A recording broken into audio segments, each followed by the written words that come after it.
Cool place இருக்கிற இடம் எப்பவுமே ஒரு ஒரு கலகலப்போட தான் இருக்கிறான். நிறைய பேர் கமெண்ட் அது இது சொல்லுவீங்க. செந்தமிழர் அண்ணன் சீமான் அவர்கள் இருக்காங்க, அவர் சொன்ன வார்த்தையை தான் இப்ப நான் சொல்றேன்.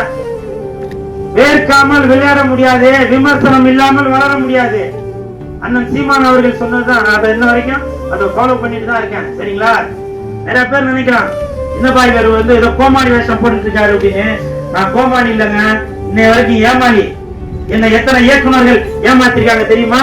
எத்தனை தயாரிப்பாளர்கள் என்ன ஏமாத்திருக்காங்க தெரியுமா?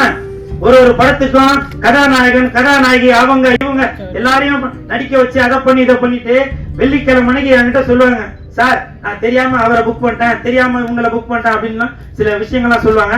அப்போ என்கிட்ட சொல்லுவாங்க, சார் நீங்க தான் வந்து கொஞ்சம் ஏதாவது இது பண்ணுங்க, நான் உங்களை அடுத்த படத்துல அதை பண்றேன் இதை பண்றேன்னு. இப்பவும் சொல்றேன், நான் கோமாளி இல்லைங்க, ஏமாளி.